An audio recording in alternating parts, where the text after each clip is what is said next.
Is there anything else just on a personal level that it has impacted your hunting from this information that you've learned?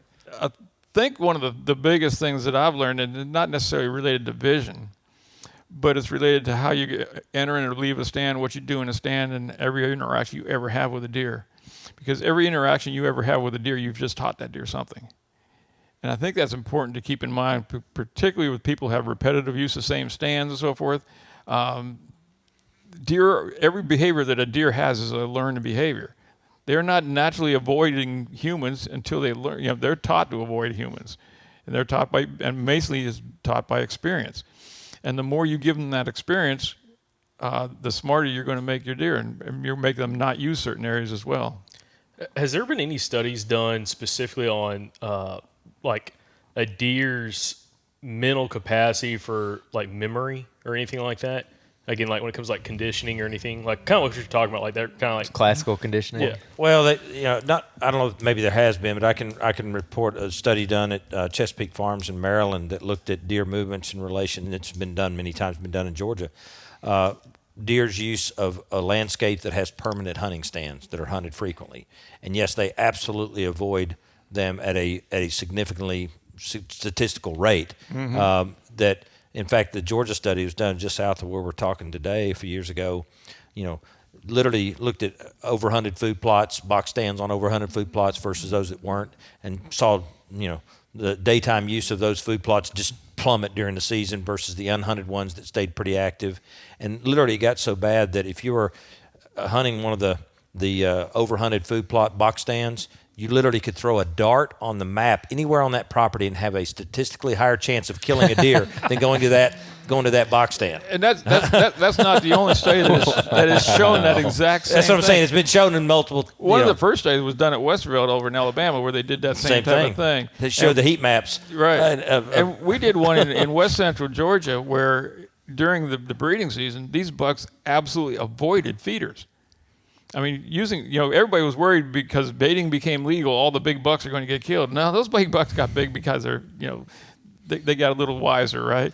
And they avoided a lot of those bait stations. They might go by those bait stations a ways downwind, check them out to see if some of the does have gone in there, but they would, same type of situation, the worst place on that property. And it was almost an unhunted property, very, very lightly hunted property, but the worst place would have been over a feeder or a food plot. Mm-hmm.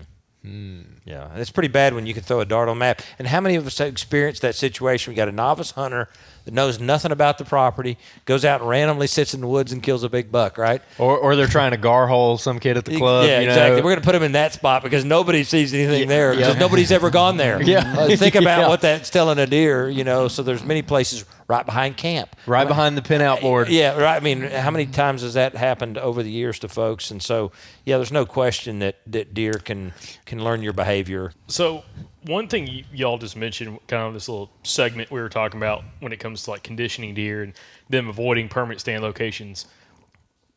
What advice would you have for, especially specifically the private land guys, whether it's a hunting club, a lease, or property they own, about working around that situation with the permanent stands, as in if deer started avoiding them? Like, what is your thoughts, like, based on, or both y'all's thoughts based on that data from, again, a private land manager's perspective? Well, the Westervelt study that was referenced earlier, and you guys have some Westervelt ground, so it's apropos. But they looked at where the hunters hunted most often and created heat maps of hunter activity, and then overlaid that with deer movement and deer harvest. And the brightest areas of human activity were some of the lowest areas of harvest and deer engagements. Right? If we do the same things over and over, eventually those are going to not play out. The reverse of that, though, is the concept that you can never kill a big deer on a food plot in a box stand. That's absolutely false.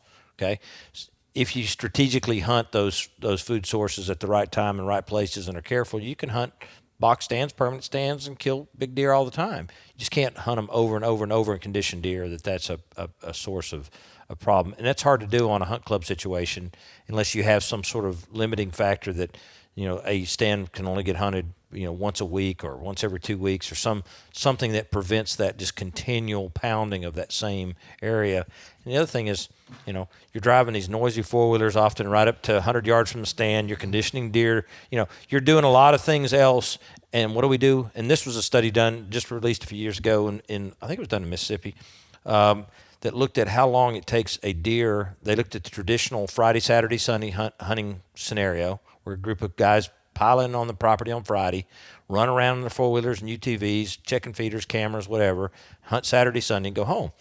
They found that it takes, on average, 48 plus hours minimum for a deer to regain its normal behavioral pattern after that weekend disturbance.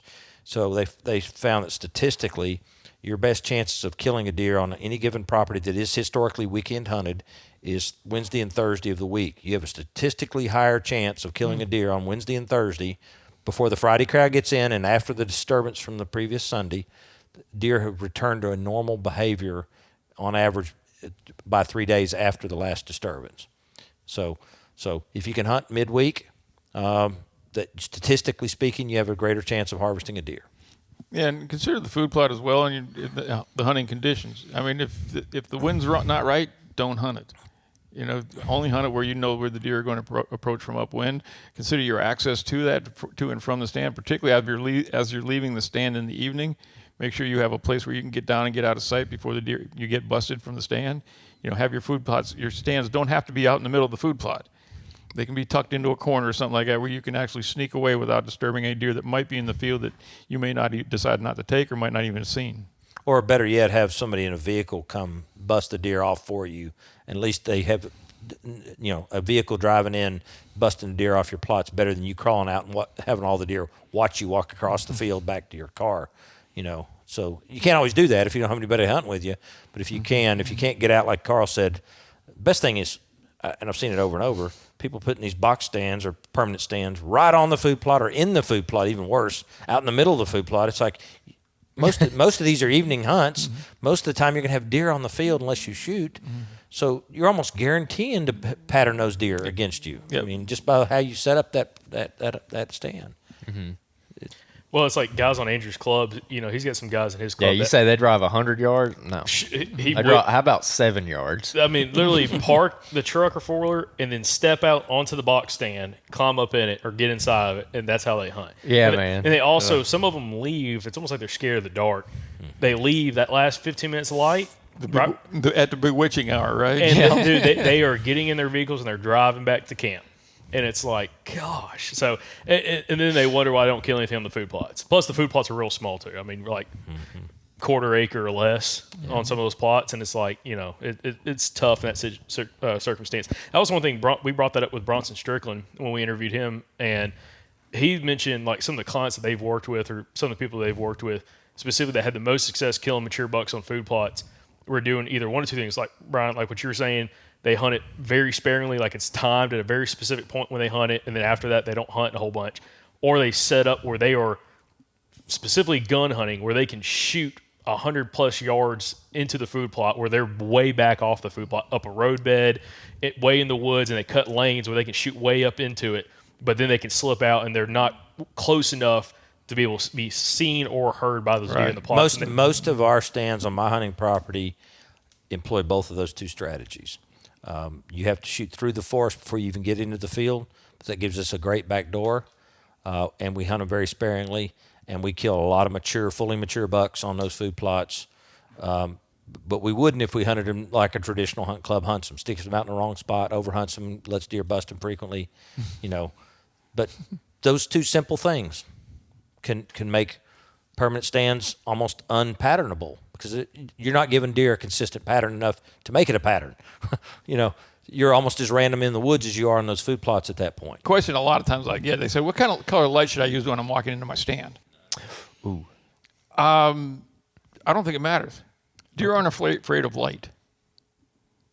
How many get hit by vehicles with these great big lights coming at them? I mean, it's not that they're running away from light. They don't run from lightning bugs. They don't run from lightning. They don't run from street lights. That deer are not inherently afraid of light. So I don't think it really matters. I would use a dimmer light when I walk in. I don't worry about what I use. We know that they can see blues real well, so probably in the reds if you're really worried about it.